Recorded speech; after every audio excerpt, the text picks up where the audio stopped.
Otep, cher Kamit, aujourd'hui je vais parler avec vous du charbon de bois. Oui, le simple charbon de bois.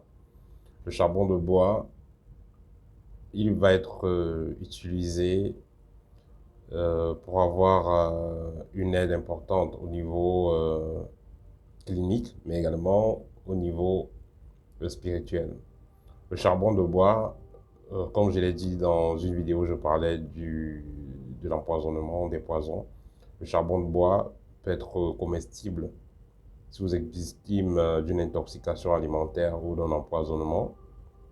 Vous pouvez prendre le charbon de bois écrasé avec de l'eau. Vous pouvez boire cela, ça va vous aider à résoudre le problème ou alors d'atténuer avant que vous n'alliez à l'hôpital.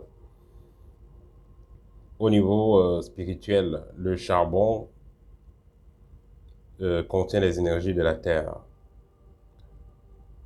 Et également, il contient aussi les énergies du feu. Parce que c'est le bois qui est passé par le feu pour devenir le charbon. Donc, il a un aspect purificateur et aussi protecteur. En ce qui concerne le rôle purificateur du charbon, il va permettre d'absorber les énergies négatives, que ce soit dans votre aura, que ce soit dans votre maison. Le charbon, on peut le mettre dans les angles de la maison pour absorber le négatif qui traverse la maison. Vous pouvez mettre le charbon de bois en bas du lit également. Vous le mettez par exemple dans une calebasse en bois et vous le mettez en bas du lit au niveau de la tête. Ça permettra d'absorber les mauvaises énergies qui pourraient être envoyées vers votre personne. Le charbon de bois qui est donc mis, que ce soit en bas du lit, que ce soit au niveau des angles de la maison, doit être jeté dans un maximum de 10 jours. Dans un maximum de 10 jours, vous devez jeter ces charbons-là. Et quand vous les jetez, vous les mettez dans un tissu noir, vous les emballez bien, dans un plastique noir, vous les emballez bien sans les toucher avec vos mains. Et vous allez donc jeter cela dans une poubelle. Certains recommandent de jeter dans l'eau qui coule, mais ça sera aussi quelque part comme si vous salissez l'eau. Donc, vous allez tout simplement jeter cela dans une poubelle. Le charbon de bois, pour finir, il faudra noter que quand vous voulez utiliser le charbon de bois pour faire vos rituels, il sera important d'utiliser le pouvoir de la parole. Si vous prenez juste le charbon, vous déposez sans faire d'intention, cela ne sera pas chargé de votre vœu. Vous devez charger votre action de votre volonté, de votre désir. Donc vous dites ce que vous voulez et la nature, l'univers, vos guides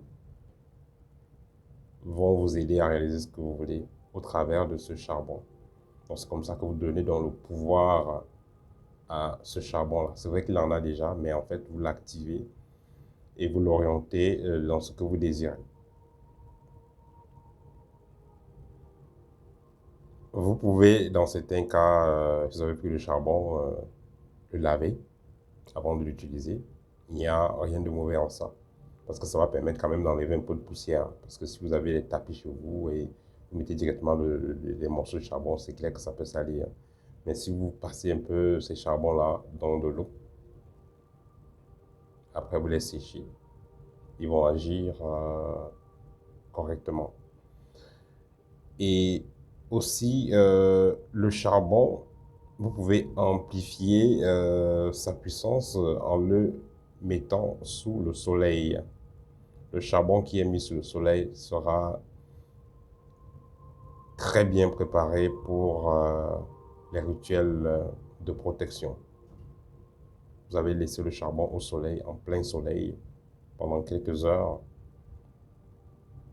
Et vous pouvez utiliser ce charbon-là pour vos protections. Par exemple, vous voulez voyager, vous allez dans une cérémonie, Vous avez le charbon que vous avez lavé et mis au soleil pour qu'il se charge bien.